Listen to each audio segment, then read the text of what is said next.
कुछ रिश्ते समाज में, परिवार में ऐसे होते हैं जिन पर हम आंख मूंद कर विश्वास करते हैं। आज की जो कहानी मैं आपको सुनाने जा रहा हूँ, इस कहानी को सुनने के बाद आपके भी रोंगटे खड़े हो जाएंगे, आप भी परेशान हो जाएंगे कि समाज में वाकई कैसे कैसे लोग रहते हैं। एक ऐसा रिश्ता जिस पर सबसे ज़्यादा विश्वास किया जा रहा था, उस रिश्ते ने ऐसा जख्म दिया जिस जख्म को कभी भी भुलाया नहीं जा सकता, उसको मिटाया नहीं जा सकता। एक ऐसी बीमारी वो जाते जाते देख के चली गई जिससे क्या पूरी दुनिया में इसका कहीं भी इलाज संभव नहीं। आदाब, नमस्कार, मेरा नाम है राजेश। आज की जो सच्ची घटना आपके सुनाने जा रहा हूँ, यह सच्ची घटना उत्तराखंड का एक ज़िला उधम सिंह नगर, इस ज़िले का एक थाना लगता ट्रांजिट कैंप। दरअसल 2 अप्रैल 2022 का यह वाक्य है। सुबह के लगभग 11:30 बजे के आसपास का टाइम रहा होगा। एक महिला अपने बेटे को तलाश कर रही थी। काफ़ी देर हो जाती, जब वह घर वापस नहीं आता तो उसको फ़ोन भी किया जाता, मगर उसके फ़ोन उठाया या नहीं। पूरी घंटी जाती, तभी उसकी माँ अपने घर से बाहर निकल कर इधर उधर आसपास के लोगों से पूछती है कि क्या तुमने मेरे बेटों को, बीटू को देखा। दूसरे घर जाती, तीसरे घर जाती, ऐसे करके 4-5 घरों में जाती और पूछती। फिर उसके बाद आखिरी में अपनी देवरानी के घर में जाती। जैसे देवरानी के घर में जाती, दरवाज़ा खोलती ही, इससे पहले कि वो देवरानी को आवाज़ लगाती, उसे पूछती कि तुमने मेरे बेटे बिट्टू को देखा। तो पता चलता कि दरवाज़ा खुलता और सामने देवरानी और उसका बेटा बिट्टू दोनों आपत्तिजनक स्थिति में पड़े हुए थे। उन दोनों को देखकर उसके रोंगटे खड़े हो जाते, वो परेशान हो जाती, आंखें खुली की खुली रह जाती। तो दौड़ते हुए वहाँ से वापस अपने घर आती और रोने लगती और रोते रोते इसका बुरा हाल था। पति पूछता कि क्यों रो रही, क्या दिक्कत, क्या परेशानी है। तब जब अपने पति को ये सारी बात बताती तो पति के भी रोंगटे खड़े हो जाते हैं। दरअसल वाकई बात कुछ ऐसी परेशान वाली थी। पति और पत्नी अपने बेटे के आने का इंतज़ार कर रहे थे और उस अपने बेटे से पूछते कि तुम आखिर इस अपनी चाची के साथ ऐसा क्यों कर रहे थे। 14 साल का वो बालक, जिसको पता भी नहीं था कि वह क्या कर रहा था और कब से कर रहा था, उसको बैठा के जब पूछा जाता तब वो अपनी सारी आप बीती कहानी बयां करता। वाकई परिवार के लोग परेशान हो जाते हैं और रोते रोते उनका बुरा हाल हो जाता है। सीधे ये दोनों पति पत्नी अपने बेटे को लेकर पहुंच जाते हैं ट्रांजिट कैंप थाने में और वहां जाकर सुदर्शन शर्मा को एक तहरीर देते हैं। तहरीर में बताया जाता है कि इनका एक भाई है जिसका नाम साहिल है। साहिल और तानिया की अभी कुछ साल पहले शादी हुई थी। दोनों खुशहाल ज़िंदगी जी रहे थे, सब कुछ ठीक चल रहा था। लेकिन अचानक ही साहिल बीमार हो जाता और उसकी बीमारी भी कुछ ऐसा होता है कि उसकी तबीयत, उसकी सेहत लगातार दिन प्रतिदिन डाउन होती चली जा रही थी। दिसंबर 2021 आता, दिसंबर 2021 आते इसकी मौत हो जाती। साहिल की मौत से परिवार पूरी तरह से टूट चुका था। हालांकि इन दोनों भाइयों में कम ही बनती थी। कहते कि ज़मीन वमीन का बंटवारा, कुछ ऐसी चीज़ें थी जिनको लेकर कम बनती थी, इसलिए दोनों कम रहते थे एक दूसरे के साथ। मगर बेटे का इस घर में आना जाना बहुत ज़्यादा था। चाचा की भतीजे से बहुत ज़्यादा पड़ती थी।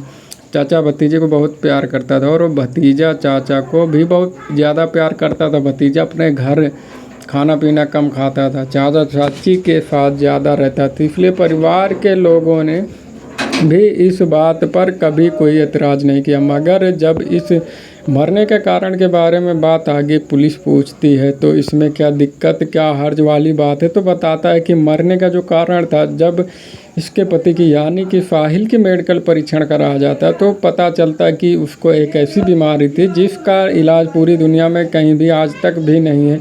दरअसल वो एड्स की बीमारी से पीड़ित था और इसलिए सभी जगह पर उसका इलाज कराया गया, मगर उसमें कोई सुधार नहीं हो रहा। जब सुधार नहीं हो रहा था तो इसलिए उसकी दिसंबर 2021 में उसकी मौत हो जाती और मौत होने के बाद इसी बीच में बिट्टू का भी इसके घर आना जाना लगा रहता था। जब यह महिला अपने मायके यानी कि उत्तर प्रदेश के एक इलाका पीलीभीत का एक गांव लगता है पूनपुर, जब वो पूनपुर में आती तो अपने इस भतीजे को, जिसकी उम्र 14 साल है, नाम बिट्टू है, उसको अपने साथ लेकर मायके आ जाती है। और पुलिस की पूछताछ में ये पता चलता कि बिट्टू के साथ पहली बार जो संबंध बनाए गए थे वो साहिल की मौत के बाद यानी कि मायके में ही बनाए गए थे।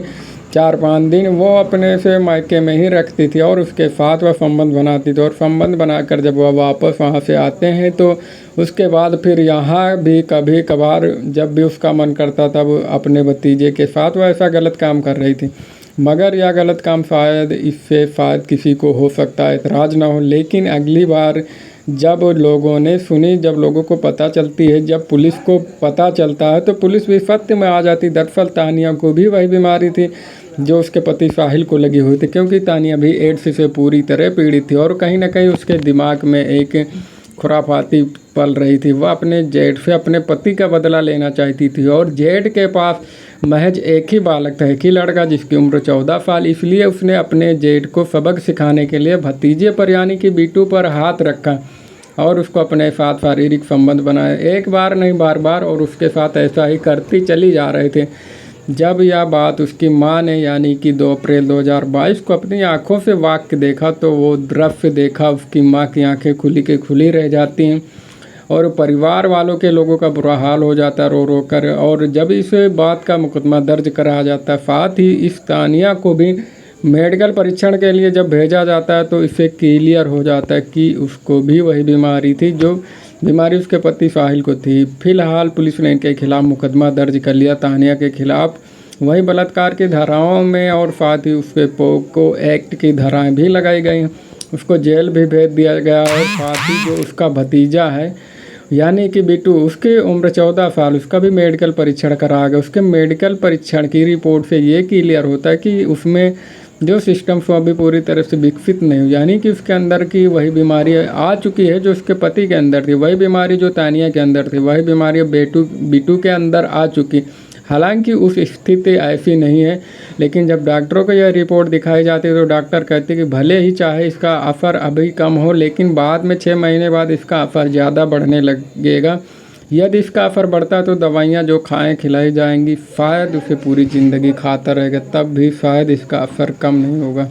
ऐसा ना हो कि सकता कि बिट्टू को अपनी जान गंवानी पड़ जाए। इस मामले में पूरे परिवार की तहरीर के आधार पर पुलिस ने जो मुकदमा दर्ज किया, साथ ही पुलिस जो वहाँ के CEO सिटी हैं भाई प्रताप सिंह, वो कहते कि इस मामले की जांच भी कराई जा रही है। ऐसा ना हो कि इस मामले ने जिसका नाम तानिया, जिसकी उम्र 23 साल है, जो बेहद खूबसूरत, कहीं इनसे किसी और के साथ तो संबंध नहीं बना, ये कहीं ये बीमारी किसी और को तो नहीं परोस दी। दोस्तों, इस महिला ने अपने पति का यानी कि जो परिवार का आपस का ज़मीन को लेकर कभी न कभी कोई झगड़ा होता रहता है, बंटवारे को लेकर। इसका मतलब ये नहीं कि आप उससे बदला लेने के लिए इस हद तक गिर जाएंगे। वाकई तानिया ने जो कदम उठाया वह वाकई अकल्पनीय है, जिस पर विश्वास नहीं किया जा सकता। उसने रिश्तों की न केवल मर्यादाओं को तोड़ा बल्कि एक विश्वास को भी तोड़ा। भला कोई अपने भतीजे के साथ ऐसा, कोई जेठ के साथ, जेठानी के साथ ऐसा कौन कर सकता। हालांकि पुलिस इस मामले में अभी इस बात पर खुलासा नहीं कर पाई है। यह बीमारी जो साहिल के अंदर आई थी वो तानिया से थी, तानिया के अंदर जो बीमारी आई वो साहिल के अंदर से थी। पुलिस, क्योंकि उसके मरने के बाद वो दिसंबर में मर चुका, लेकिन यह जो हुआ इसके परिवार पूरी तरह से टूट चुका, परिवार के पूरी तरह से बिखर चुका। उसके बेटे का क्या होगा या भविष्य के गर्भ में छिपा हुआ। लेकिन पुलिस कहती है कि इस महिला के खिलाफ कड़ी से कड़ी कार्रवाई की जाएगी। हालांकि पुलिस भी क्या कड़ी से कड़ी कार्रवाई करेगी, जो उसकी बीमारी है, शायद इस बीमारी से कभी वो बच भी ना पाए। दोस्तों, इस कहानी को सुनाने का उद्देश्य है किसी को परेशान नहीं करना, किसी का दिल नहीं दुखाना, बल्कि आपको जागरूक करना, आपको सचेत करना है। कोई चाहे घर में, परिवार में, रिश्तों में कोई भी कितना भी ही करीब हो, लेकिन एक शक की गुंजाइश हमेशा रहनी चाहिए। लड़की और लड़का कोई भी परिवार के कितना भी नज़दीक हो, अगर आप उस शक की गुंजाइश के प्रति भाई बहन, भाई माँ बाप, बेटा और किसी के प्रति भी रखेंगे तो आप उतने ही सुरक्षित रहेंगे, क्योंकि आप सेफ रहेंगे। आप किसी भी होने वाली अनहोनी घटना से बचे रहेंगे। इसलिए इन घटनाओं को मैं सबके सामने लाता हूं ताकि आप भी इन चीज़ों से सचेत रहे, जागरूक रहे, अपना ख्याल रखें, सुरक्षित रहे। जय हिंद, जय भारत।